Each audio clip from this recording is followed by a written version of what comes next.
MDC Alliance Vice-Chairperson Job Sikhala is demanding the closure of Zimbabwe's Chikurubi Maximum Security Prison, saying that it's unfit for human habitation and it's akin to Nazi concentration camps of World War II. Sikhala, who was released on bail on Wednesday, is facing charges of inciting public violence. He spent over a month behind bars at the notorious prison facility. Sikhala is among a number of activists that had called for an anti-corruption protest in July. I spoke to him a little earlier today, and he told me about his time in jail and the treatment that he's been receiving from authorities over his activism. Mr. Sikhala, thanks very much indeed for joining us. I know that you've been through a very difficult time. How are you feeling now that you're out of prison? Yeah, the truth of the matter is that I feel that I have been abused together with my colleagues, because all the incarceration that I've went through for the past 5 weeks was not justifiable at all, because there was no any crime that we have committed, but we are only the people who have spoken the truth to authority. It really shows that Zimbabwe has a serious crisis. And I wonder when the international community is going to take the Zimbabwean question very seriously. Until when and how many people should die for the international community to understand that the people of Zimbabwe are living under oppression and under a dictatorship that does not allow dissenting voices in the country. There was no reason. We only spoke against corruption and plunder of the nation. That's why Zimbabwe is so deteriorated in terms of economic development, where Zimbabweans in mass are emigrating to other jurisdictions on the basis of the question of governance in our country. So the democratic space in our country is still a very big question. The right to civil liberties and civil rights by our citizens have been suspended by the current government. And it is a call upon all the people of the world to understand that those people who are opposed to the regime are being persecuted. They are being taken to jail for the words that they are alleged to have said, specifically criticizing the authorities. So it is now my call upon the world of civilization that Zimbabwe is in a very serious crisis, and it needs everybody to put their heads together and make sure that the madness in our country cannot continue. Tell us a little bit about the prison conditions. Hopewell Chinono told us some horrendous stories. What was your experience? It is one place where even if you put elephants into it, they will die without anybody outside knowing that the two giant animals have died into that prison. The prison, I wonder what was in the mind of a person who designed that prison. I think the person who designed it was a sadist, a person who loves to inflict pain and sorrow into other people's lives. Because basically, we are not talking of a prison, but we are talking about a concentration camp where people will be living in conditions that do not deserve to be a habitat for the people in a modern civilized society of today. People are living in are squashed in a prison cell where it must only accommodate 16 persons, but you live and you are thrown into a prison a cell where you are exceeding 40, 42 or 50 at some given time. There is no space to breathe, no running water. Human waste will be all over in the cell. People would relieve themselves, and everybody will be really exposed to very serious conditions that human beings should not be allowed to stay in such conditions. The food that is being parceled out to prison inmates at that prison, there is also one South African who is detained at that prison, and he was being shocked with the conditions that he has witnessed in that prison, as compared to the prisons that he has witnessed in his own country. People are fed on food that cannot worth to be fed your own dog at home. Yesterday, when I was leaving prison, a number of sick inmates were brought out to be attended to by the people who have arrived with a mobile clinic. I have never witnessed such a frail sickness that I saw yesterday. Thousands of inmates were ailing, and people are dying on a daily basis, and the deaths are not pronounced to the nation. People are not aware that quite a substantial number of persons died of COVID-19 in the prison. But when myself and Hopewell Chingono and Jacob Ngarufumwe went into that prison cell, they started to bring some filtering information that the coronavirus pandemic has attacked the prison. It was only a facade to bring out to the world that they were not hiding any information. But there are a number of people who have suffered and who have died because of COVID-19. People are always kept in handcuffs, both in leg irons and also in handcuffs throughout every time when you travel around the prison cell throughout the day. The abusive nature of prison guards and prison officers has never been witnessed in a modern civilized community where people are supposed to be protected their human rights. The human rights nature of our prisons needs international attention because there are a lot of abuse of international law at the prison. So specifically, these are some of the horrible conditions that we met through. And the way how we have been treated, the way how prison inmates are assaulted, tortured on daily basis for no apparent reason. The bullying and assaults on prison inmates must immediately stop. The majority of the prison guards who are there are people who are uncivilized, who do not understand basic human rights. So this is now a major challenge. When I was even admitted at that prison, the prison officer, George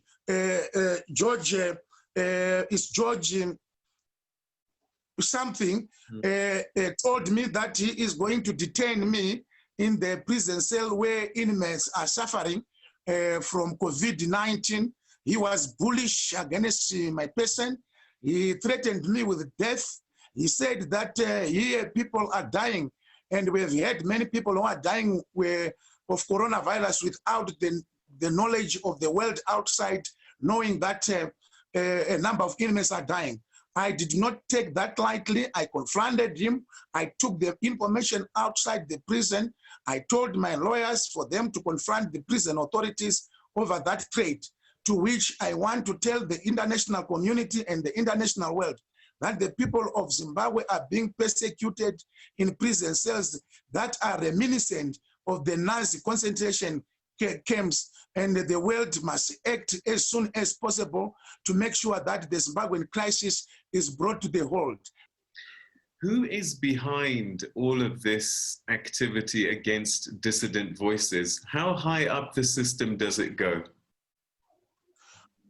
This comes directly from Emmerson Mnangagwa's office, and even the perpetuation and attempt to subvert our judiciary. There is an officer in Emmerson Mnangagwa's government whose name was made public recently by Hopewell Chingono in one of his articles, who is being used as a gunslinger to intimidate the judiciary and to give instructions for the incarceration of opposition opponents of the regime in this country. And that person has been doing it for a long time. His role and duty is for him to allocate, to make sure that cases are allocated by the chief magistrate to those magistrates who are pliable and also are agencies of the state, and make sure that people, even without evidence supporting the conviction of an opposition to the government, that opponent to the government is going to be either convicted, denied his basic rights to bail, which is a constitutional right protected in terms of Section 50 of the Zimbabwean Constitution in Section 70. And that person has been used to make sure that the judiciary is compliant to the directives and dictates of the wishes of Emmerson Mnangagwa. This thing goes straight into the office of Emmerson Mnangagwa, and not to anyone's office, but in Emmerson Mnangagwa's government.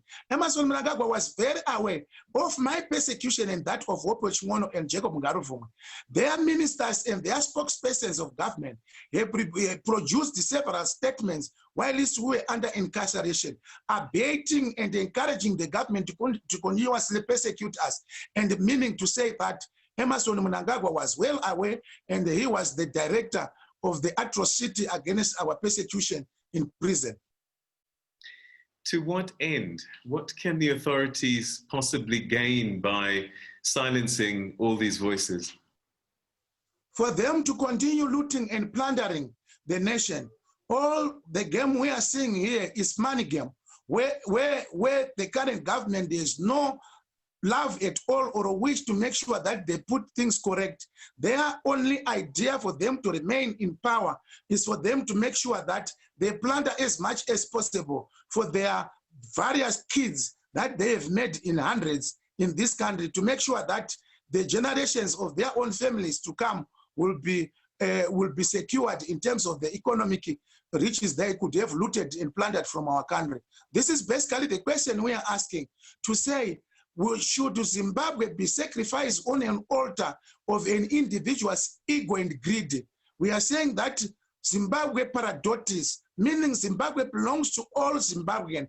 Every Zimbabwean has the right for him to make sure that things are done correctly in his country. And this is our simple demand. We have never incited violence against anyone, but we have only spoken against the ills of the practice of our current government. And this thing has to come to an end.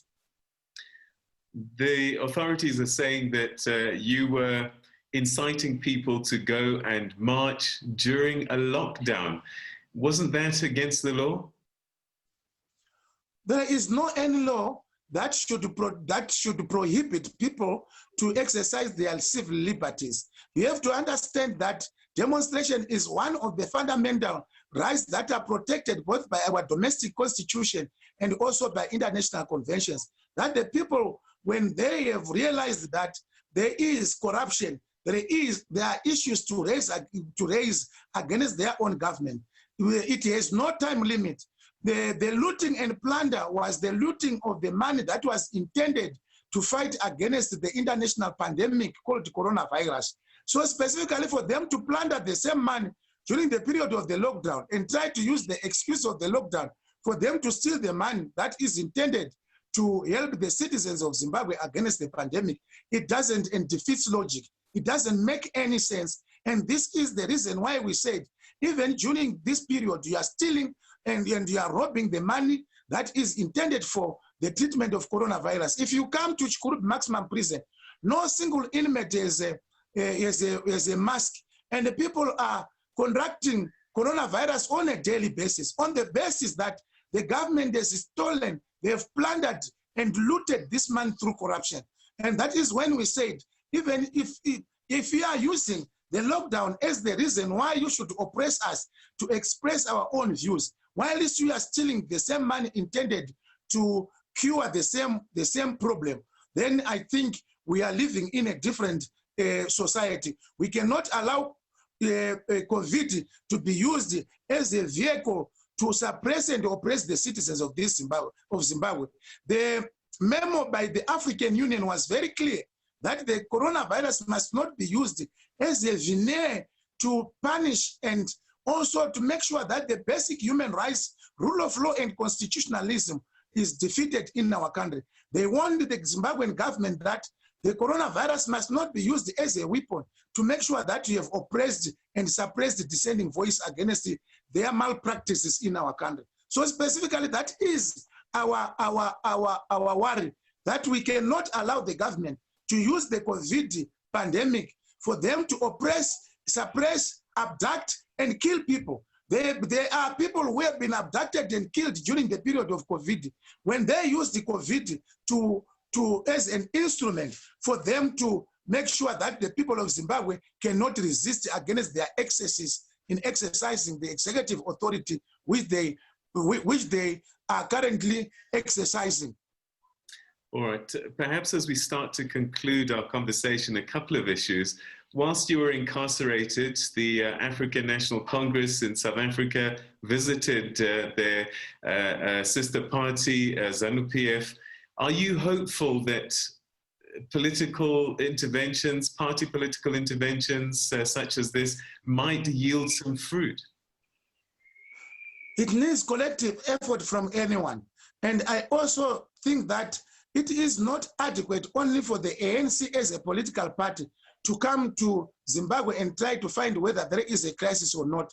It must be a multi-party liaison committee where it was also comprised of other political players in South Africa, such as the Economic Freedom Fighters and also the Democratic Alliance, the Freedom Front Plus, and other political parties. We want to see here General Bandolo Misa also as part of the delegation that will come and investigate to see the level and the depth of the Zimbabwean crisis. All right, and then perhaps a final thought. A lot of things happening with your organization, the MDC Alliance. We're seeing that, I don't know whether hijack is the word to use, the name of your organization. What are your thoughts on these developments, and what do they mean for you as a grouping of people that are now outside of the MDCT? It is a sideshow which Mnangagwa has created for us in this country so that we lose focus on his malpractices in this country. So specifically an individual like me, I will never be swayed by sideshows that are the creation of Emmerson Mnangagwa, so that we will not be able to concentrate on the real challenges the people of Zimbabwe are facing. So he was astonishing. While he was brewing a crisis for our political party, we also brewed a crisis for him to look at. That's why he became so angry that he kept us in prison for 5 weeks without charge, without being convicted, being denied my constitutional right. Today I'm out, I'm at home. They were saying that I would become a fugitive and I am a flight risk. How would a person whom they once tortured flee away from their brutality? I'm one person who is committed and who is saying that I am prepared for any consequences. I will never leave this country. I don't have any other country except Zimbabwe. God has never given me two countries. I am a Zimbabwean. I've got the right for me to speak and say things that are affecting my country. And for them to think that they will persecute myself into exile, like what they did to other colleagues like Sevia Kasukwere, Walter Mzembi, Patrick Joao, and Jonathan Moyo, and many thousands of other Zimbabweans who are currently living in diaspora in UK, in South Africa, in Australia, in the United States of America. I will never take that route. I am prepared to die, while I will be standing for the truth. This is my country. I don't have another country. And we are saying that freedom is coming, and I tell the people of Zimbabwe, freedom is coming.